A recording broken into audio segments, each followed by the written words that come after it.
Good afternoon. It's my honor and privilege to be here, and I'm the old dog.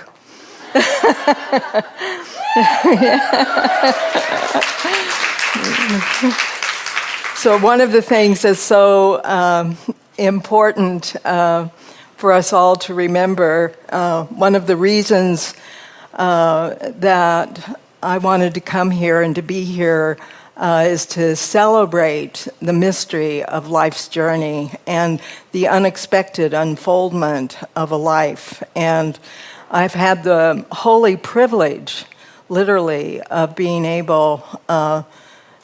raised biculturally and coming from an immigrant family from the mountains, the Pyrenees Mountains in Spain, and my father getting his American citizenship when I was 14 years old. And so I came into my early 20s, literally, in a country that had 6 movements happening simultaneously when I was 21, which was in 1963. And the civil rights movement, the humanistic movement, the environmental movement, the interfaith movement, the humanistic psychology movement, and the feminist movement were all happening in grand convergence and confluence with one another. And it was also a wonderful time now that some 50 years later that there's such a confluence in the world, those movements no longer being singular but bridging and converging together. And 5 years ago, I was struck by having a whole life journey of literally working internationally for almost 50 years and being privileged to really work with indigenous wisdoms worldwide and conserving and preserving literally the ancient wisdom that's often land-based, and that we're in a world right now that's somewhat divided in that half of the world we have human beings working and living on $2 a day, and we have the other half of the world, which we call the postmodern world. And we're poised at a wonderful time in history where the intergenerations can come together and that we can spread more equity and equality into the world. And so 5 years ago, I became very stunned by a horrific statistic that the United States holds. And that statistic was that the United States has the highest suicide rate between its youth and its elders than any other culture in the world. And so I thought, well, why would that be, just from a cross-cultural point of view and being a cultural anthropologist and really looking at all of the cultures of the world and focusing on what do we universally have in common as human beings. And we happen to be not only the youngest country in the world, but also the most ageist country in the world, and that we divide and learn in age groups rather than and segregate out. And so we do not, in many ways, call on the incredible creativity and vision and life force of our youth for problem solving, and we do not call on the experience and wisdom of our elders. And just in the last 10 years, we've been beginning to build those intergenerational bridges, because every other culture of the world is in a more intergenerational sharing together. And so I began taking a look at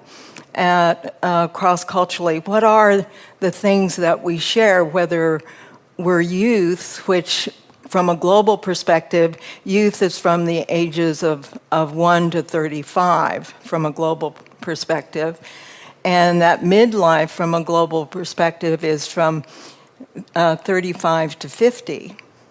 And then we have the decade of the 50s, which often is the decade that's called the integrative decade of integrating the best of youth and the best of midlife and preparing for, quote, the wisdom years, which begin in the decade of our 60s. In the 60s, we happen to be, that's the youth of our wisdom years. Our 70s are the midlife of our wisdom years, but 80 to 100 is where we really come into our wisdom years or in our elderhood.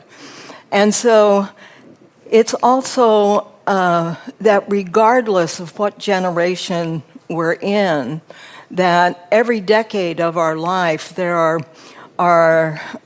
a gift of that decade. There's also the challenge of that decade of our life, and there's also an important stranger in that decade as well. And the four great mysteries that every culture of the world ritualizes. There's not a culture in the world that does not ritualize birth. There's not a culture in the world that does not ritualize initiatory processes. There's not a culture in the world that does not ritualize marriage or committed love. There's not a culture in the world that doesn't ritualize death. And death and birth hold the ends of the luminous pause that's called our life's journey, where every person has a call and goes into the next phase, which is the search. And after the search goes into a struggle, and after the struggle goes through the breakthrough, and then after the breakthrough is the return, and we keep recycling through the call, the search, the struggle, the breakthrough, and the return. And while we're doing this, we have from the time that we were born, we have standing on our left a great companion that from our cradle to our coffin is on our left, and another companion on our right, whether we're male or female, that's standing on our right and is a companion from birth to death as well. And on our left is our companion called death. And death asks us a question every single day. Are you using the great gift of life well? Are you using the great gift of life well? And our companion on our right is asking us another question at every age. Are you doing what you've come here to do? Are you doing what you've come here to do? And that companion is called destiny. Destiny is with us. And destiny does not mean fate. It's destination. It's the companion on our journey as we heed the call and move through the search and the struggle and the breakthrough and the return and continue that cycle through the four great mysteries of birth and initiation and marriage and committed love and death. And the human species is here for two purposes. One, to learn about love and to express love, and the other is to create and to serve and to contribute. And I love that in working with indigenous peoples of the world, worldwide, especially the Native Americans of this continent and of South America, they have a wonderful phrase that says, "We're all original medicine." And I pondered that for a long time, thinking about what really was original medicine. And what's original medicine is when we think about, even with identical twins, that every human being on this planet, and I think this is such an awesome fact, that every human being on this planet, whether they're identical twins or triplets, has a unique imprint. fingerprint. Every human being, if you would put our voices on a sonogram at this time and in this moment, every voice here would have its own original pattern and sonic, even with identical twins or triplets worldwide. And also ophthalmologists or eye doctors have long been interested that even with identical twins, that the coloration and the pigmentation of every eye is completely unique. And what does that say about the human species? Is that each one of us have our own original imprint to make. Each one of us have something very much to give voice to, and especially our life dream and our vision to bring that calling, that service, that original medicine to earth. And that's why many of the indigenous languages of the world don't have a means for comparison. They do not compare because it would be a waste of time to compare if you actually know that your original medicine, right? We have our own imprint, we have our own voice sonic, we have our own coloration of our eye, our own way of looking at things and seeing things. And it's a time, whether we're male or female, that it's important and imperative that we bring our voice into the world. And if you were to go to a medicine man or a holy man or a shaman among indigenous peoples worldwide, they'll ask you one of four questions. And when you go and you're complaining about being disheartened or dispirited or depressed, they would ask you one of four questions. When in your life did you stop singing? When in your life did you stop dancing or moving in your body? When in your life did you stop being enchanted by stories, and particularly your own life story? And when in your life did you stop being comforted by the sweet territory of silence? Because their belief is that wherever we stopped singing and wherever we stopped dancing or moving in our body or enchanted by story, and particularly our own life story, and comforted by the sweet territory of silence, is where we begin to experience soul loss or loss of spirit.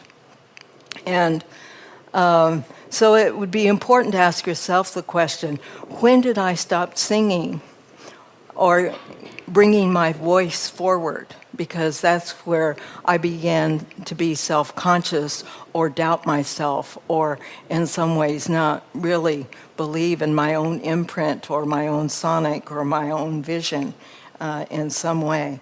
When did I stop moving in my body? Because all the cultures of the world have music, they have dance, they have storytelling. They believe that storytelling is the oldest teaching, healing art that we have.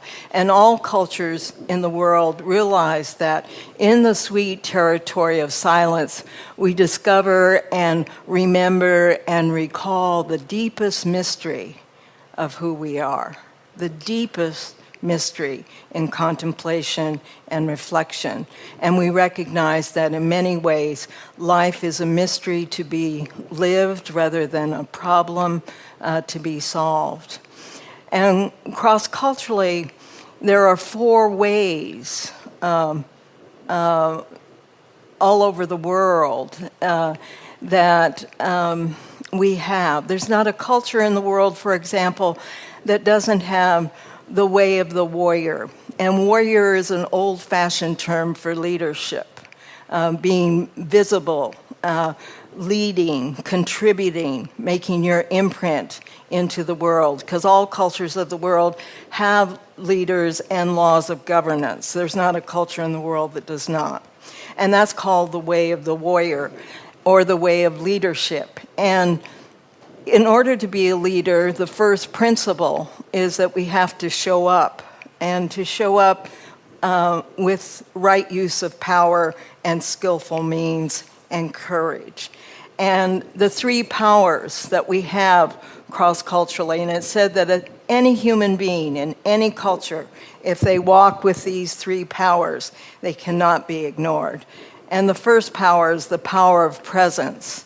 Walt Whitman said, "We convince by our presence." The second power, many of us have charisma and presence, but then we lose it on the second power when we open our mouths.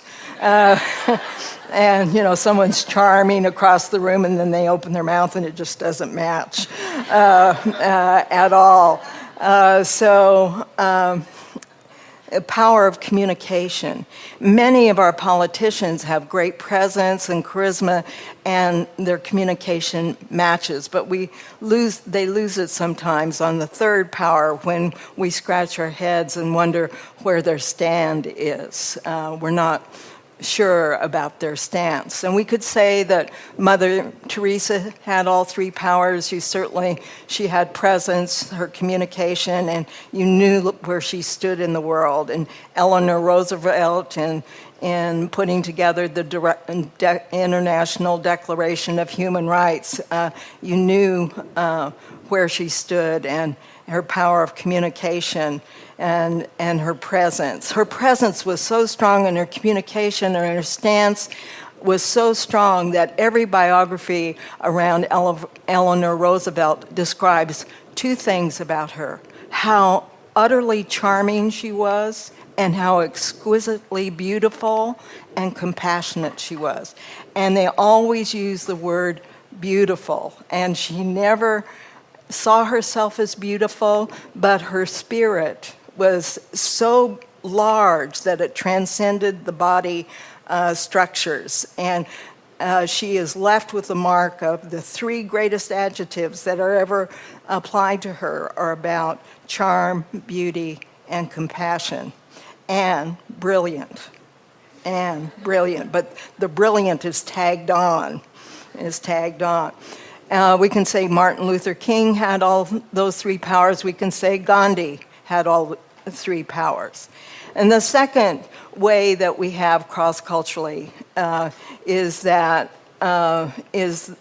way of the healer. There's not a culture in the world that doesn't have a medical modality or a folk medicine model or the combination of the two. And the third and the most healing force in the world is love and the four-chambered heart. And traditional peoples actually have a label to those chambers: the full heart, the strong heart, the open heart, and the clear heart. And the opposite of those four chambers is the opposite of the full heart is half-heartedness, and the opposite of the strong heart is weak-heartedness and conflict avoidance, and the opposite of the open heart is closed-heartedness, which shows us where our forgiveness work is, and the opposite of the clear heart is the doubting or confused heart. And so it's important, if we want to experience intimacy, which really means into me see, that we have the conditions of the full, strong, open, and clear heart. And the last two ways, we have to show up in order to know what, with our three powers, in order to connect with heart, what has heart and meaning, and the most healing force in the world is love and all the properties of love. And the third way is the way of the visionary, which is the ability to say what's so when it's so, to tell the truth with compassion or without blame or judgment, and to bring our creativity into the world, and to say what we mean and do what we say. Children always track saying what we mean and doing what we say, and when we don't, when they say, "But you broke your promise," and they track that worldwide. And all our creativity and our gifts and talents, our life dream is the way of the visionary. All the creative arts, the performing arts are the way of the visionary. And the last way is the way of the teacher, or the wisdom way.